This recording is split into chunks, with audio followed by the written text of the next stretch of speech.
C'est l'un des volcans les plus dangereux au monde. Le Nyiragongo, en République démocratique du Congo. Mais malgré le danger, des touristes viennent régulièrement lui rendre visite. 6 heures de marche pour se rendre jusqu'au sommet. Voilà, félicitations. On a hâte de voir. Merci. La santé.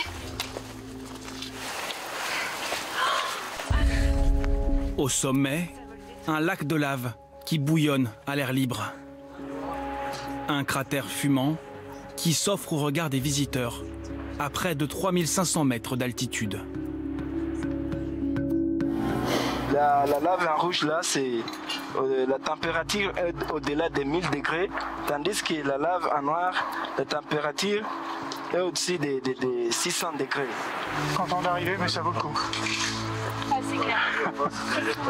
Ah, qu'est-ce que c'est beau.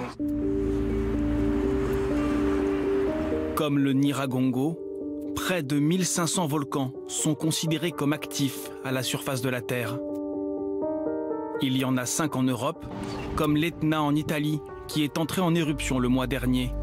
Mais la majorité se situe en Asie et en Amérique latine.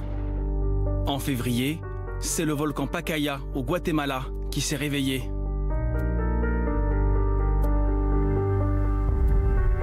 Bientôt 1 mois que la lave coule presque sans interruption et que le volcan crache du magma. À quelques centaines de mètres seulement d'écoulés, le petit village d'El Rodeo se réveille chaque jour sous la cendre. Dans les ruelles, les habitants hésitent à partir vivre ailleurs. Ce matin, c'était très fort. Beaucoup de cendres sont tombées. Ma famille et moi étions prêts à partir, mais ensuite, ça s'est un peu calmé et nous avons décidé de rester.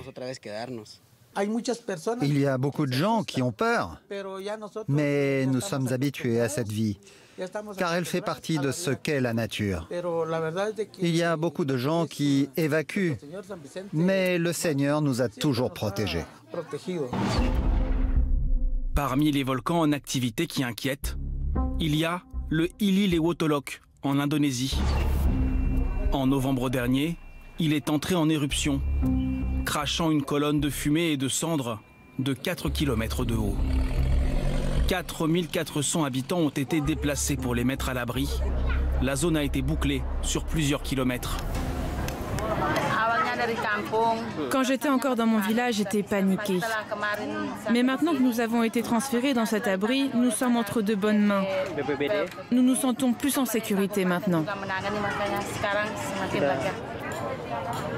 Plus de 400 millions de personnes dans le monde vivent à moins de 100 km des volcans considérés comme les plus dangereux de la planète.